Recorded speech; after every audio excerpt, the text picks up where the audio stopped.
At some point this week, Joran van der Sloot will be transferred from Peru to face extortion and wire fraud charges related to an alleged plot to extort Holloway's family following her disappearance many years ago. 18-year-old Natalee Holloway was last seen alive leaving a nightclub in Aruba with van der Sloot back in 2005. He's maintained his innocence. Authorities never charged him. Well, they had to drop charges because of the lack of evidence in the case. Let's bring in, to break it all down for us, Court TV legal correspondent Kelly Kraft. She is in Birmingham, Alabama. Kelly, good to see you. Boy, this is an old one, a cold case. I remember it very well, though, covering it. Get us caught up to date on how we got here.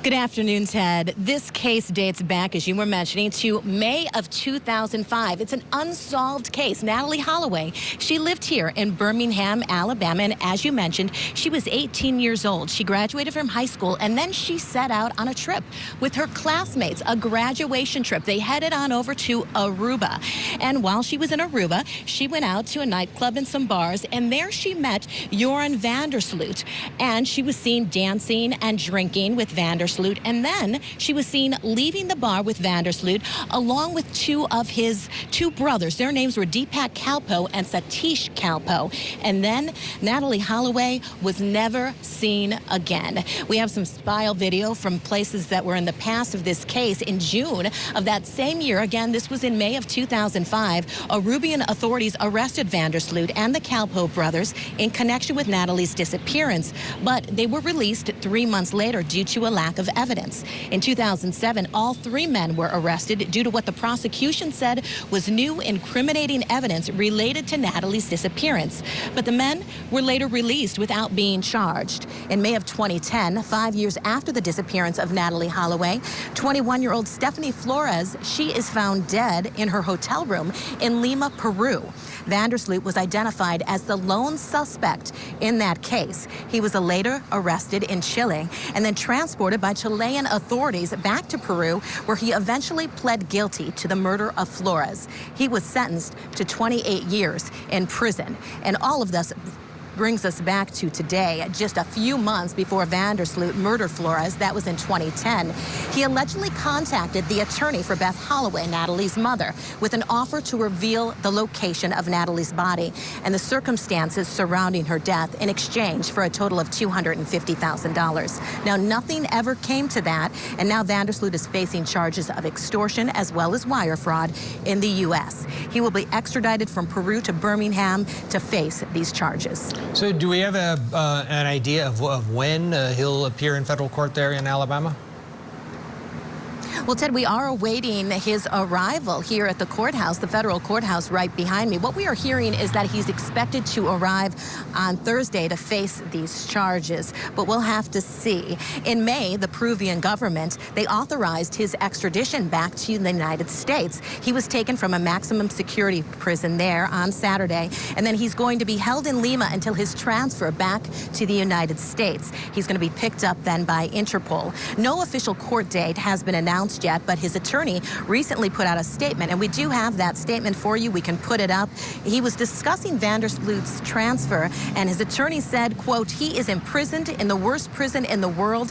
Any prison in the United States is a 5-star hotel. His attorney also said that there are bureaucratic procedures underway that involve a medical exam of van der Sloot before he can be extradited. His attorney also says that van der Sloot denies committing extortion and fraud.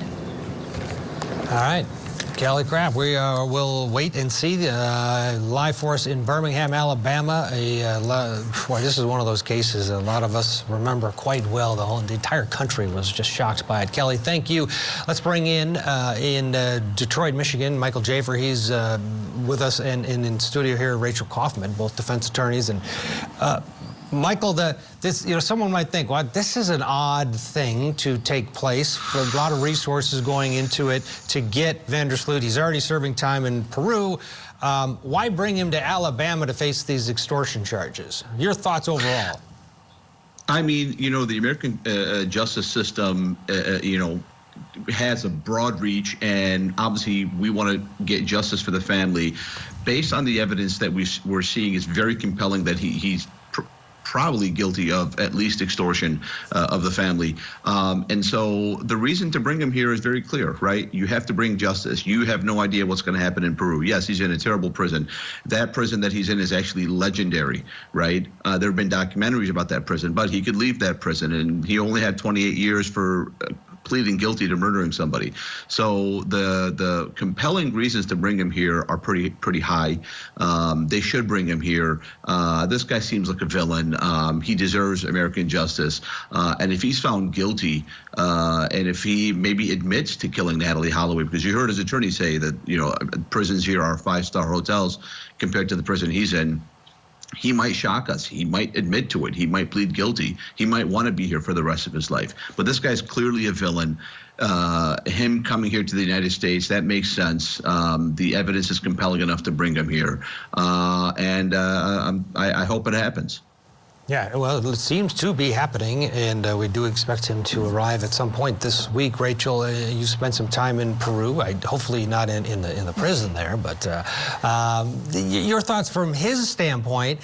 To Michael's point, there is an upside, isn't there, to maybe cooperating with, because he has had these weird interactions with the Holloways, and that's why he's here going, you know, heading to Alabama because of the extortion charges. But he might be one of those people that cracks and gives them what they need, and that is some answers.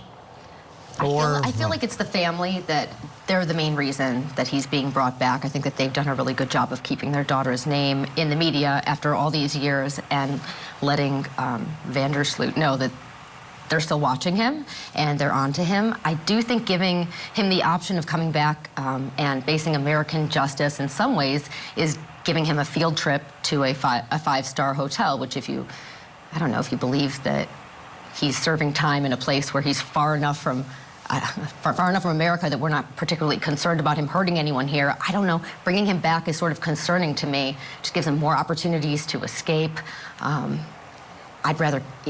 For me, I feel like the sentence in Peru is enough right now. Yeah, I deal with it later if we have to. As he would get closer. Exactly. Which is a good argument. All right, well, let's get a break in here, and I'm sure anybody serving time in the state of Alabama would disagree with the 5-star reference, but it's all relative.